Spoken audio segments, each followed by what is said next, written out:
loans, tens of thousands of loans, pretty complicated deal. And that's coming out of the Department of Education immediately, and it's going to be headed up by Kelly Loeffler at SBA, and they're all set for it. They're waiting for it, and it'll be serviced much better than it has in the past. It's been a mess. And also, Bobby Kennedy, the Health and Human Services, will be handling special needs and all of the nutrition programs and everything else. Rather complex, but that's going to be headed by and handled by Health and Human Services. So I think that'll work out very well. Those two elements will be taken out of the Department of Education. And then all we have to do is get the students to get guidance from the people that love them and cherish them, including their parents, by the way, who will be totally involved in their education, along with the boards and the governors and the states. And it's going to be a great situation. I guarantee that in a few years from now, I hope I'm going to be around to see it, but I think we're going to see a lot of it. I think that you're going to have tremendous results. You're going to have results like Norway, Sweden, Denmark, a lot of the countries that do so well. I think you're going to have a lot of those results. If you look at Iowa and Indiana and Idaho, so many places that run so well, Florida, Texas, big ones, you're going to have great education, much better than it is now at half the cost. And we're not even doing it as a cost item, although you will save probably half, maybe more than that. And you're not going to be at the bottom of the list. You're going to be much higher. And maybe you'll be, I will guarantee some of the states will be at the top of the list. They'll be comparable or better than these number 1, 2, 3, 4, 5 countries, the countries that are in the top 5 positions. So that's, to me, it's very exciting, and it's been received very well. So I just wanted to tell you about the student loans and special needs. But we're here for a reason today that is very exciting, and I'm thrilled to announce that at my direction, the United States Air Force is moving forward with the world's first 6th generation fighter jet, number 6, 6th generation. Nothing in the world comes even close to it, and it'll be known as the F-47. The generals picked a title, and it's a beautiful number, F-47. It's something the likes of which nobody has seen before in terms of all of the attributes of a fighter jet. There's never been anything even close to it, from speed to maneuverability to what it can have to payload. And this has been in the works for a long period of time. After a rigorous and thorough competition between some of America's top aerospace companies, the Air Force is going to be awarding the contract for the next generation air dominance platform to Boeing. As you know, it was highly competed for. There was a lot of competition, generals, and it's been going on for a long time. Very, very tough competition, but this plane is produced numbers that nobody's ever seen before. The F-47 will be the most advanced, most capable, most lethal aircraft ever built. An experimental version of the plane has secretly been flying for almost 5 years, and we're confident that it massively overpowers the capabilities of any other nation. There's no other nation. We know every other plane. I've seen every one of them, and it's not even close. This is a next level. You know, level 5 is good. This is level 6, they say. The F-47 is equipped with state-of-the-art stealth technology. It's virtually unseeable and unprecedented power. It's got the most power of any jet of its kind ever made. Maneuverability, likewise, is there's never been anything like it, despite the power and speed. Its speed is top. So over 2, which is something that you don't hear very often.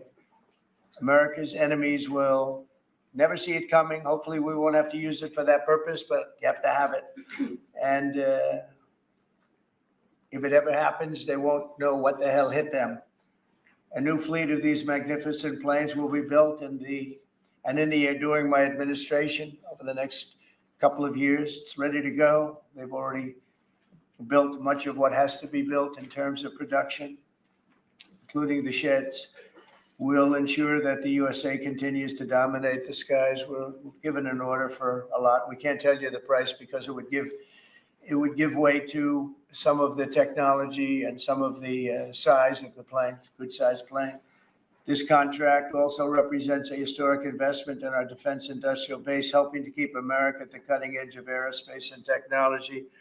Our allies are calling constantly. They want to buy them also, and certain allies will be selling them, perhaps toned down versions. We like to tone them down about 10%, which probably makes sense because someday maybe they're not our allies, right? But I would like to ask Secretary Hegseth, who's doing a fantastic job. He's really been very inspiring in so many ways. And I must say that before he speaks, we have had record people wanting to join our military in the last 2.5 months, literally since this, I think probably since the election, November 5th, but especially since we came to office and since I announced Pete.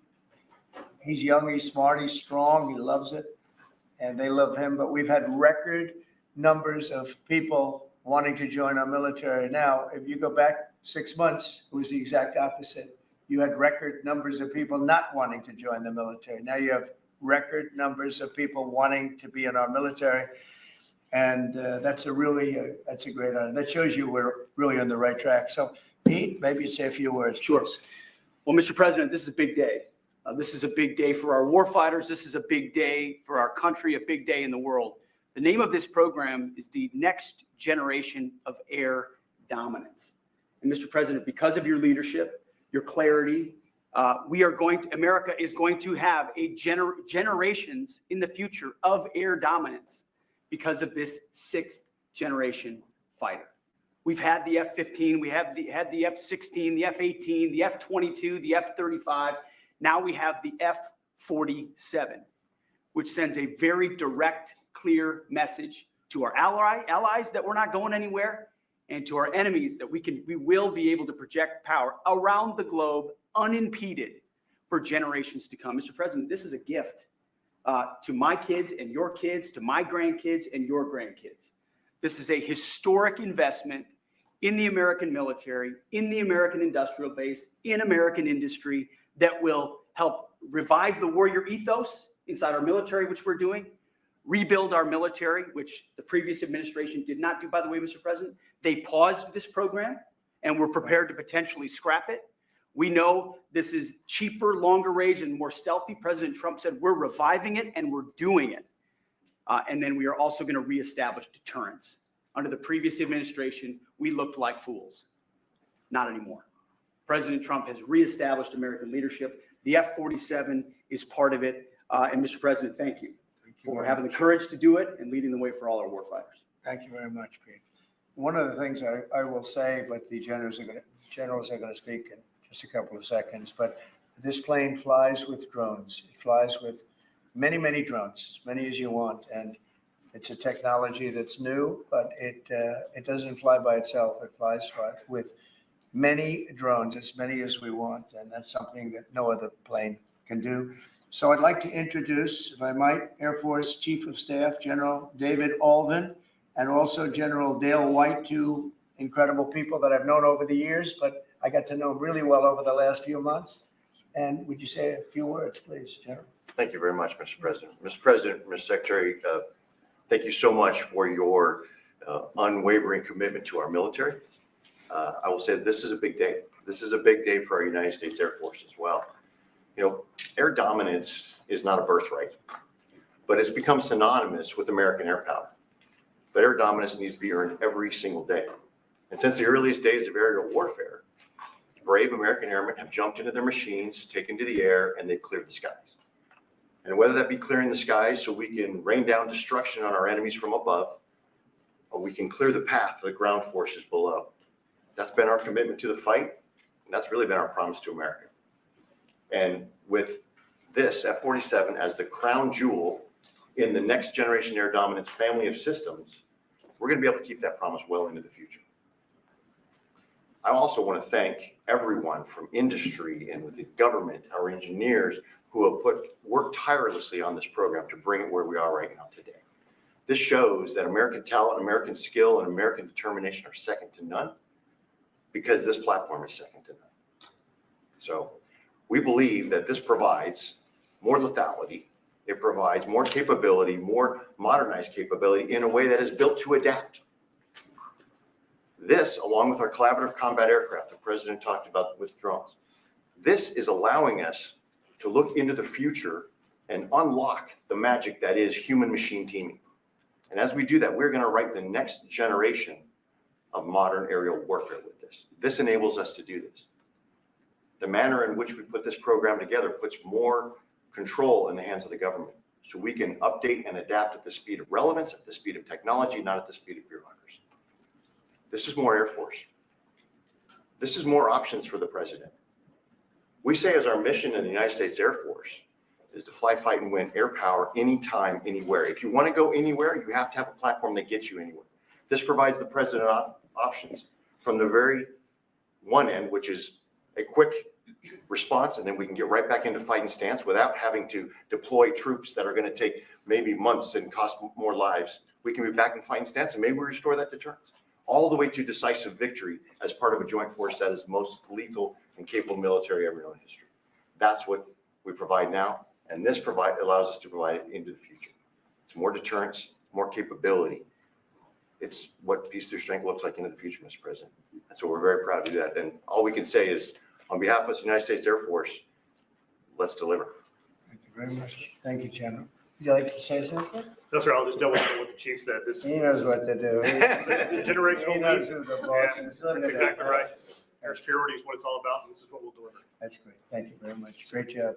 We've worked together long and hard on this, and this was a big secret. In fact, we don't show too much of the plane for that reason. You see what we show? You see how beautiful that is, but that's just a very small part of it. Sure. I wasn't surprised. I was wondering how much are you going to show if they came in with that? You see a wheel in the front? That's about it. Any questions? Mr. President President, Trump, Peter? is, 80,000 pages of documents is a lot to sift through. Yeah. Can you just tell us who killed Kennedy? Well, I was given the task of releasing that because many presidents have gone through it and they haven't released. And I said, release. We even released Social Security numbers. I didn't want anything deleted. They said, sir, what about Social Security? People long gone, but they're long gone. So I can't imagine. But I said, if you don't delete it, if you do delete it, we have people are going to say, why did you delete it? There's something in there. So we gave Social Security, we gave everything. And the rest is for you to look at, Peter. You're going to see whether or not you see anything. But we've given it. We're doing it with Dr. Martin Luther King, too. They're preparing all of that. They're going to release everything. And whoever else they want. I mean, we have nothing. We really have nothing to hide. We shouldn't have. When a lot of time goes by. But with the Kennedy files in particular, they were going crazy on them. I don't think there's anything that's earth-shattering, but you'll have to make that determination. In those, it's 80,000. It's actually 88,000, and we have some additional things, as you know, come out today. And for that, you can go to the offices and you can see whatever you want to see. Everything is out there, totally open. The additional stuff is available later on today. You go over to the offices and you can have it immediately, and you'll make a determination. And on something else, these Tren de Aragua guys, because of your executive order, they are designated as foreign terrorists. Yeah.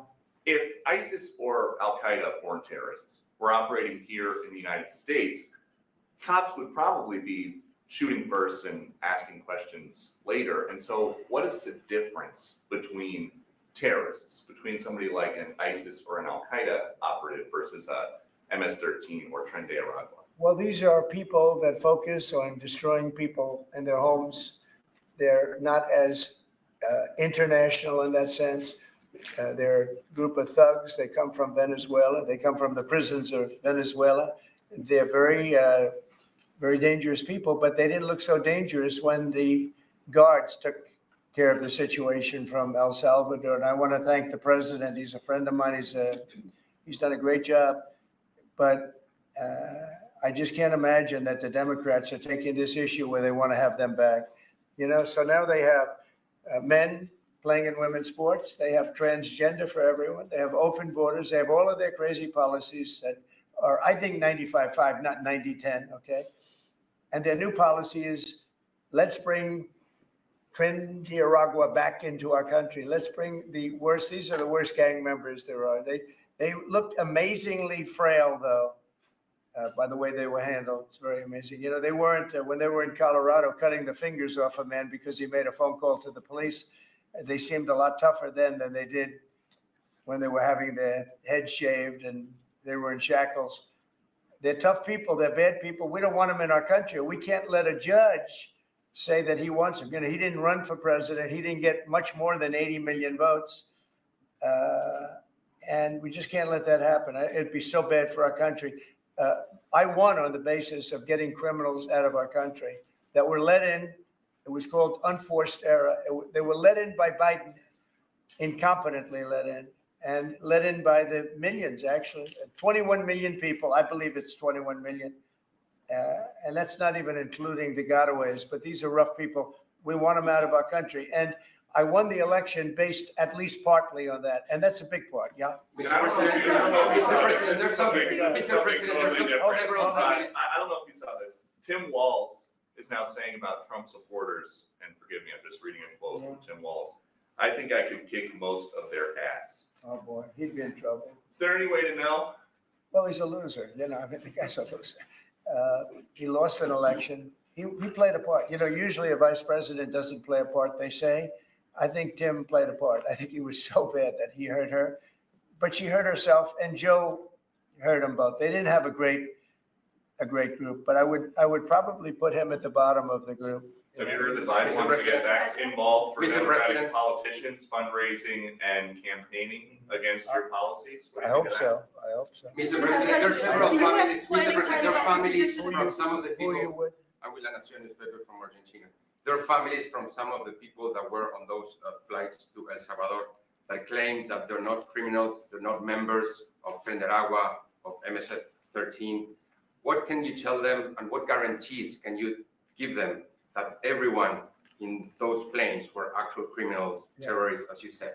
Well, I was told that they went through a very strong vetting process, and that that will also be continuing in El Salvador. And if there's anything like that, we would certainly want to find out. But these were a bad group. This was a bad group, and they were in bad areas, and they were with a lot of other people that were absolutely killers, murderers, and people that were really bad with the worst records you've ever seen. And but we will continue that process. Absolutely. We don't want to make that kind of a mistake. Is the U.S. planning to give up the position of NATO's Supreme Allied Commander? And if so, why?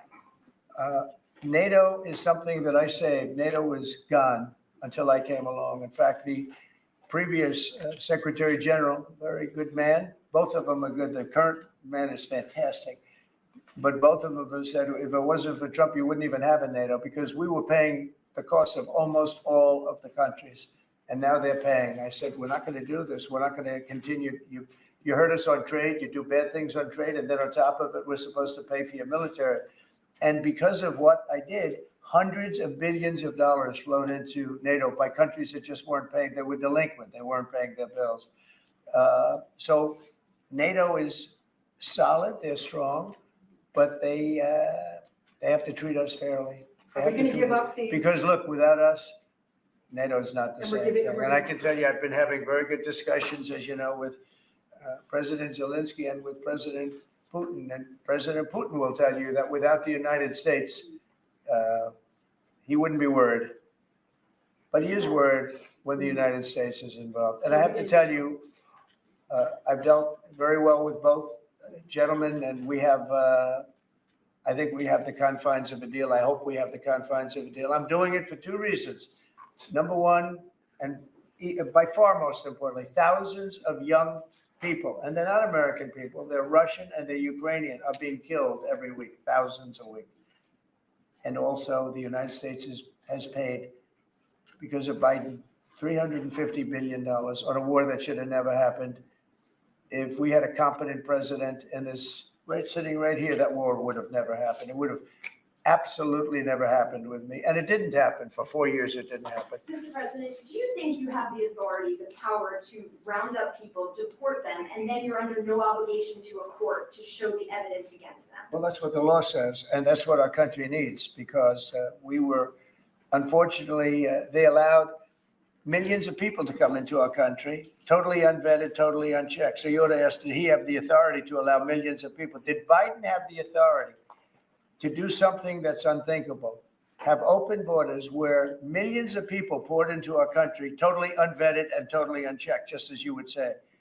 And many of those people were criminals. Many of them were from jails and prisons and mental institutions and gang members and drug dealers and very dangerous people. Many were murderers. We have 11,088 that we know of murders they murdered. Of that number, at least half killed more than one person. They're in our country. They're in a location near you. Biden allowed that to happen to our country.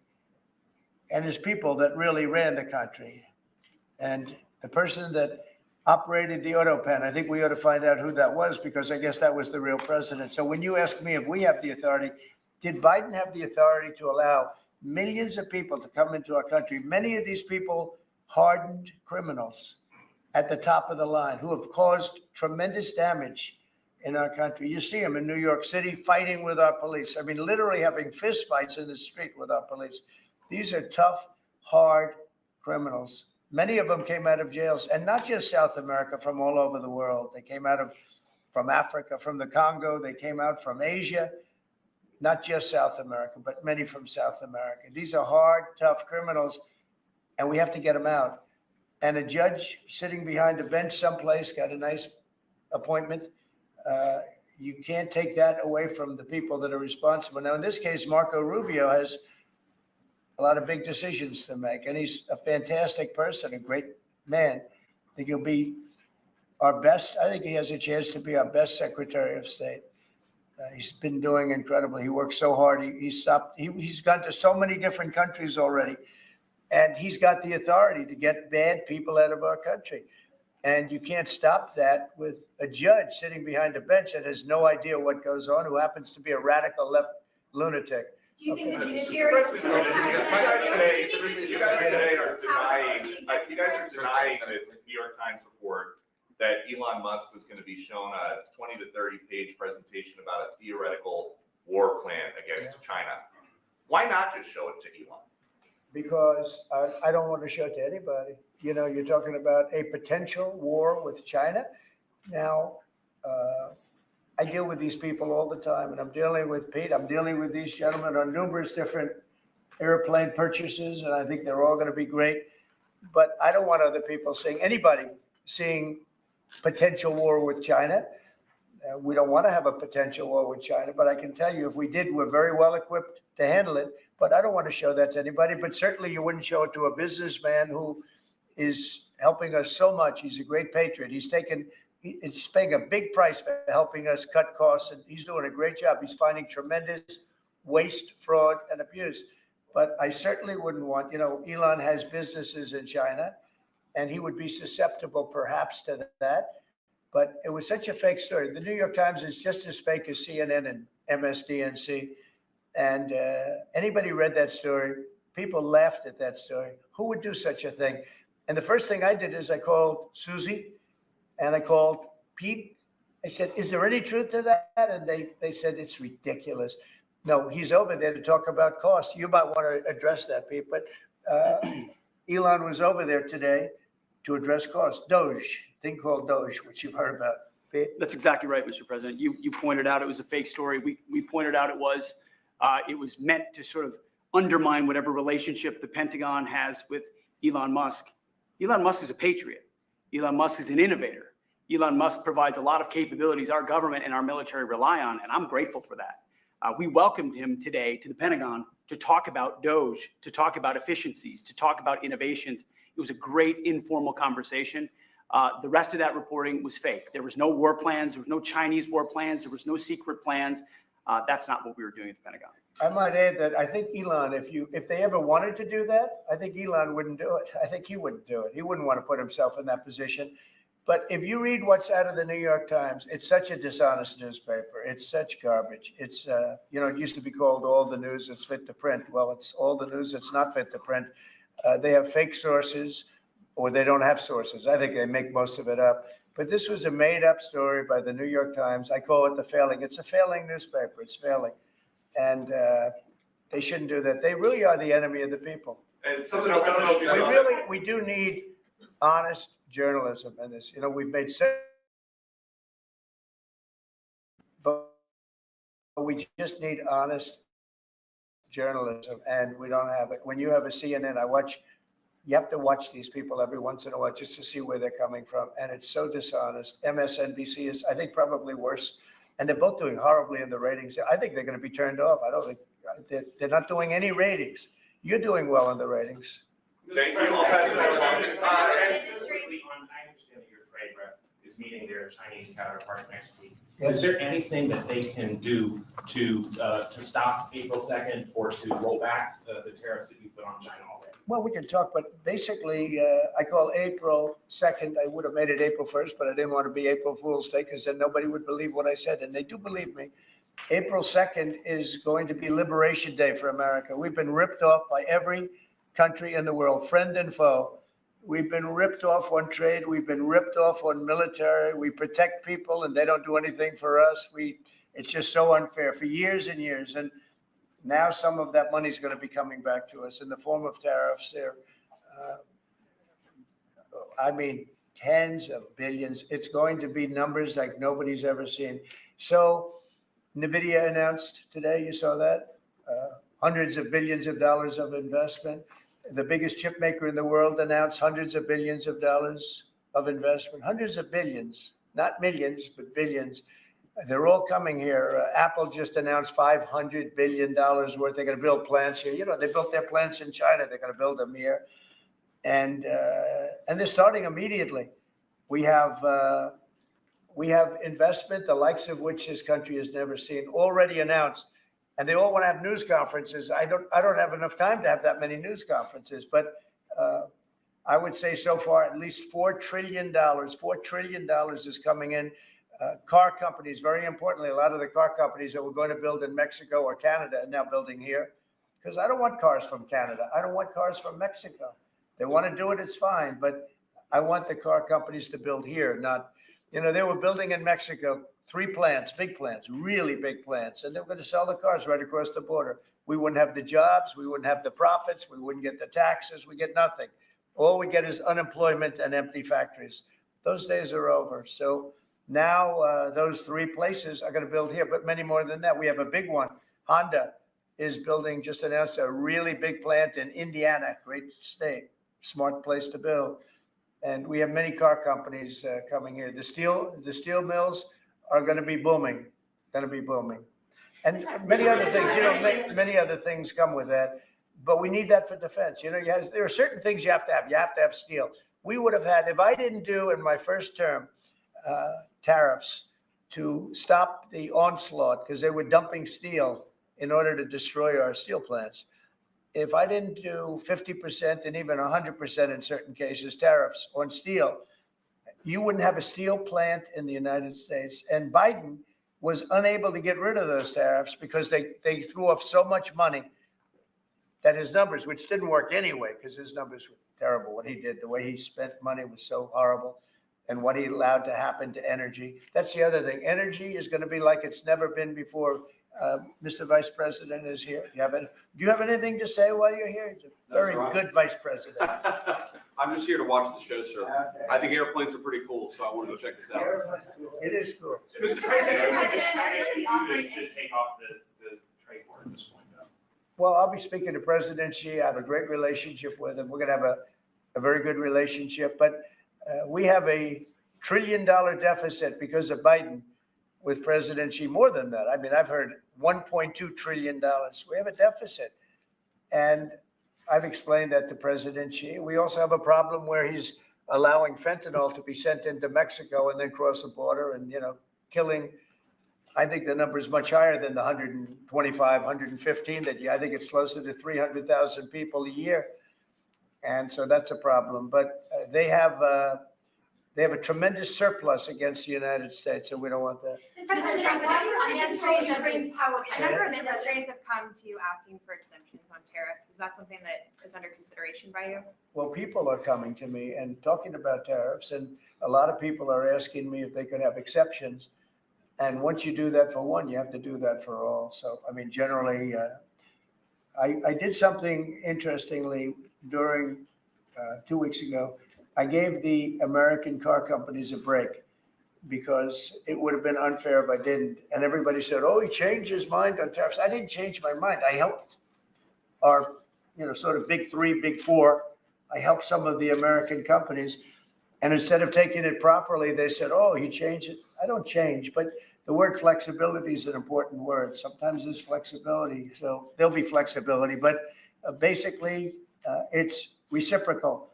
So that if China is charging us 50% or 30% or 20%, and I don't mean China, I mean anybody, any country, Canada. Nobody knows that Canada is charging our dairy farmers. They have 270% tariffs. Nobody knows that. Nobody knows that. They have up to 400%. They have a couple of tariffs at 400%. Nobody knows that. Nobody talks about that. And remember, with Canada, we don't need their cars. We don't need their lumber. We don't need their energy. We don't need anything from Canada. And yet it costs us $200 billion a year in subsidy to keep Canada afloat. So when I say they should be a state, I mean that. I really mean that, because we can't be expected to carry a country that is right next to us on our border. It would be a great state. It would be a cherished state. The taxes for Canadian citizens would go down in less than half. They don't spend money on military because they think we're going to protect them. There are many things that they do, like icebreakers. They want us to provide icebreakers for them. Oh, that's wonderful. So the Canada, they're very tough traders too. I want to just tell you, all the people, they're tough traders. They trade very tough. And, the expression I use is, some people don't have the cards. I used that expression about a week and a half ago, right? Somebody was negotiating who didn't have the cards, who's now, I think, saying that he wants to do it. And I think we're going to have a big deal on that, very special something. We got to make a deal on that. But Canada has been a very nasty negotiator against the United States, took advantage of the United States for a long time. But nobody knows that they were getting 270% tariffs on dairy products. Mr. President, and I don't think I've heard you say this in all of the talk about Canada becoming the 51st state. Are you concerned that if they became the 51st state, they would be a very, very blue state? Very, very big and very, very blue. No, there might be, but it would, you have that artificial line that goes, that straight artificial, that looked like it was drawn by a ruler, somebody with I don't mean a ruler like a king, I mean like a ruler, this way. And it's just an artificial line that was drawn in the sand or in the ice. And and can I tell you, Peter, just, you add that to this country, what a beautiful landmass, the most beautiful landmass anywhere in the world. And it was just cut off for whatever reason. It would be great. Now, is it liberal? Maybe, but a conservative, until I got involved, because I don't care who wins up there. I frankly probably would do better with the liberal than the conservative, if you want to know the truth. But just a little while ago, before I got involved and totally changed the election, which I don't care about, probably it's to our advantage actually. But the conservative was leading against, I call him Governor Trudeau. The conservative was leading by 35 points. So. So I don't know about that. I think Canada is a place like a lot of other places. If you have a good candidate, the candidate's going to win. And I don't know if you've seen this, but the two astronauts that you just helped save from space, they didn't get any overtime pay for all that extra time. They got $5 a day per diem. For 286 days, that is $1,430 in extra pay. Is there anything the administration can do to get them, to make them whole? Well, nobody's ever mentioned this to me. If I have to, I'll pay it out of my own pocket. Okay, I'll get it for them. Mr. President, I'll take care of that. I like that. I think that's, I'll pay it right out of my. Is that all? That's not a lot for what they had to go through. And I want to thank Elon Musk, by the way, because think if we don't have him. You know, there's only so long, even though they're in the capsule up there, that the body starts to deteriorate after 9 or 10 months and gets really bad after 14, 15 months with the bones and the blood and all the things that you've been reporting on very well. And if we don't have Elon, they could be up there a long time. Who else is going to get him? And I just want to thank him. He's going through a lot, what they're doing to him. And these people are going to be caught, and they're going to be caught, and they're going to be prosecuted. And from what they tell me, I see this just by watching your programs and reading the news, but from what they tell me, they could get 20 years in jail, and they'll get it. I'll tell you, there's going to be no leniency, and there'll be no pardons.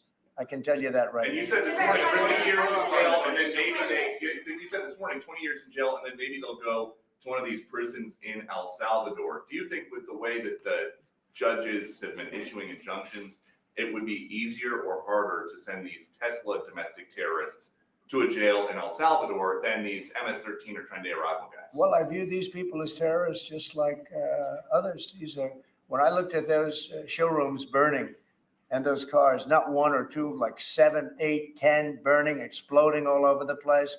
These are terrorists. You didn't have that on January 6th, I can tell you. You didn't have anything like that on January 6th, which is sort of amazing because on January 6th, the Democrats were talking. Nobody was killed other than a very beautiful young woman, Ashley Babbitt. Nobody was killed.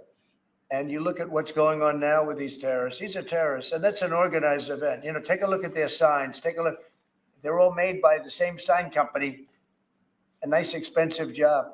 Now, these are the people that finance it are, in my opinion, in just as big a trouble as the people that are setting the match and setting the fires. So we'll see. It's under very serious investigation by the FBI and by the Justice Department. These people are terrorists. Okay. Mr. President, Yeah, go ahead, behind you, mention please. the deal with Mr. Ukraine. President, what do you say to American military families who are seeing Elon Musk at the Pentagon today, are hearing about Defense Department cuts, and their thoughts are immediately going to the safety of their loved ones who are currently deployed? Well, we're making our country strong. And when they see a thing like that and they hear that story about Elon and China, what they should do is realize that the New York Times is a corrupt institution, because I think they're the ones. They knew that story wasn't true. Nobody believed that story. People that, when I first called, they laughed when they heard the story. Nobody believed it, that the Pentagon was giving him a briefing on what war with China would look like. And he has business. No, they made that up because it's a good story to make up. They're very dishonest people. Look, I have it with the Times, and you'll see more and more of it.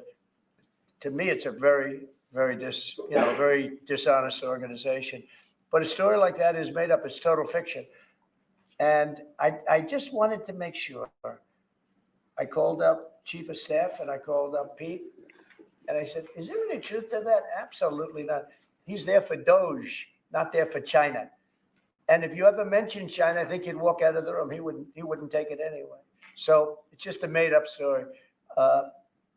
Nobody's taking better care of the military. One of the things that I know that Pete's doing is he's talking about a lot of the civilian staff, and we're going to get them other jobs. You know, we're going to have a lot of jobs in this country but we don't want to have wasteful jobs. We want to have meaningful jobs.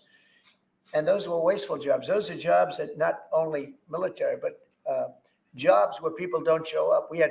You take a look at Department of Education. I've never seen so many buildings with the names on it. You go past one after another Department of Education, and they're empty. The people don't show up. You know why? Because they have other jobs, because they're playing golf or they're playing something. They're doing something. And we have a lot of great people, but we have to move that back to the States. We're going to make our country strong, and we're going to get people much better jobs, because we have companies moving into our country, the likes of which we've never seen before. Nothing like this has happened. And it's automatic. They don't want to pay the tariffs. How do you avoid paying the tariffs? You build your plant in the United States, and it's a beautiful thing to see. I see it. So far, I would say $4 trillion. Nobody's ever heard of them. No country's ever heard of numbers like that. $4 trillion, and those are the best ones. The biggest, best chip maker in the world. I'm not a fan of the CHIP Act, where you give billions of dollars away to companies that don't need it. and it won't bring them here. I'm giving nothing away. All they're doing is coming here, they're building because they want to avoid. Remember this on the tariffs too, because that's going to be, Liberation Day, April 2nd.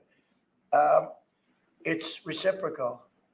If they charge us, we charge them. So somebody say, well, how much are the tariffs? Very fair. If India, as an example, has been very bad to us on tariffs, they charge 100%, 200%, whatever they charge. Now, Europe just announced they're lowering the tariffs on cars. We charge like a joke, 2.5%. That's what this country charges. Europe just announced that they're reducing their tariffs on cars to 2.5%. It's nice. But they also have non-monetary tariffs where they make it impossible for the cars to get in even without the dollars on them and the dollar signs.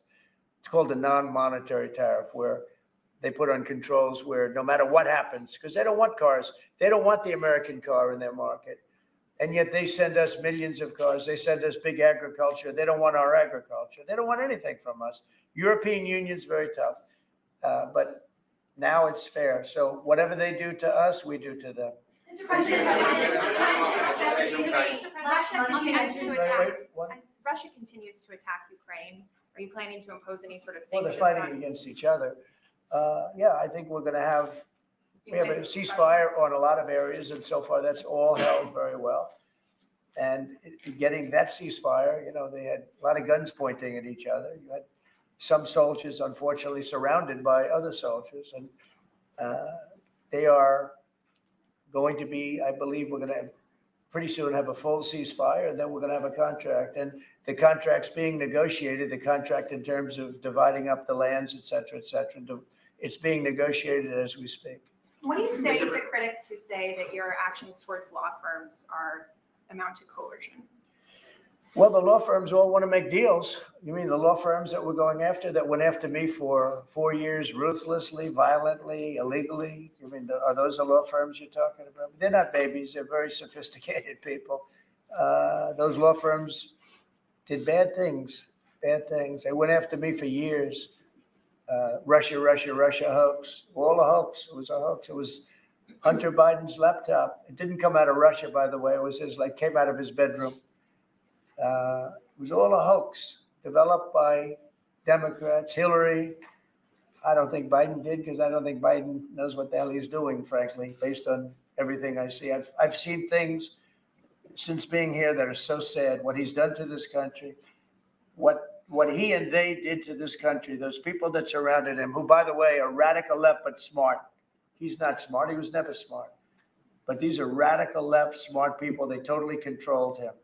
He did whatever they told him to do.